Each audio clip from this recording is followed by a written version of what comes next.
काफी पुरानी बात है। एक राजा के राज में रोज एक सैनिक की हत्या हो रही थी। हत्या भी कहीं युद्ध में नहीं, बल्कि राजमहल में हो रही थी। राजा चिंतित हो उठा। सेनापति रोज आता और महाराज को एक हत्या की खबर सुना डालता। महाराज, महाराज, आज फिर राजमहल में हमारे एक सैनिक की किसी ने हत्या कर दी। कौन है ये दुष्ट? सुरक्षा व्यवस्था कड़ी की जाए। परंतु कोई नतीजा ना निकला। हत्याओं का सिलसिला जारी रहा। हालात दिन प्रतिदिन खराब हो रहे थे। सैनिक राजमहल में पहरा देने से इनकार करने लगे। सेना में विद्रोह होने का खतरा पैदा हो गया। राजा का इकलौता पुत्र राजकुमार प्रियवर्धन शिक्षा पूरी कर महल में पहुंचा। पिता को उदास देखकर कारण पूछा। वह भी चिंतित हो उठा। उसने हत्याओं का पूरा विवरण इकट्ठा किया। उसे जानकर आश्चर्य हुआ कि हत्या सिर्फ उसी सैनिक की होती थी जो अकेला पहरा दे रहा होता था। इसका मतलब साफ था कि जो कोई भी हत्यारा था वो इकट्ठे सैनिकों का सामना करना नहीं चाहता था। राजकुमार ने सैनिकों को आज्ञा दी, अकेले कहीं खड़े ना हो, 5-5 सैनिक इकट्ठे पहरा दें। जो आज्ञा छोड़े महाराज। परिणाम सुखद निकला। कई दिन बीत गए, किसी सैनिक की हत्या ना हुई। सभी खुश थे। एक दिन राजकुमार ने सेनापति को बुलाया और कहा, सेनापति, लगता है हत्यारा भाग गया है।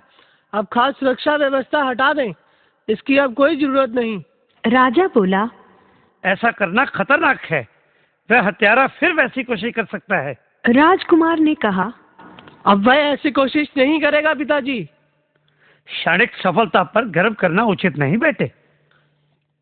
अगर आपको यकीन नहीं तो ऐसा करें कि बुर्ज पर सिर्फ एक सैनिक को अकेले पहरा देने को कहें। राजकुमार की आज्ञानुसार व्यवस्था कर दी गई। सेनापति सुरक्षा व्यवस्था खुद देखने गए। पिछले बुर्ज पर वहां अकेला खड़ा सैनिक पहरा दे रहा था। सेनापति बोले, क्यों सैनिक, घबराहट तो नहीं हो रही? जी नहीं सेनापति जी। शाबाश। जैसे ही सेनापति पीछे मुड़ा, अचानक उसने सैनिक का मुंह दबोच लिया और उसके पेट पर भरपूर वार कर दिया। परंतु ये क्या, सेनापति के हाथ से तलवार छूट गई, क्योंकि सैनिक ने लोहे का मजबूत कवच पहना था। इससे पहले कि उसकी समझ में कुछ आता, सैनिक ने सेनापति की गर्दन पर तलवार रख दी और मुस्कुराते हुए बोला, क्यों सेनापति जी, लगता है आपने पहचाना नहीं मुझे। राजकुमार, आप?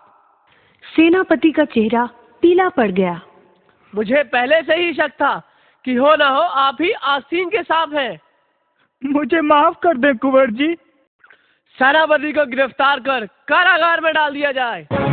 देखा बच्चों, किसी पर भी सोचे समझे बिना विश्वास नहीं करना चाहिए।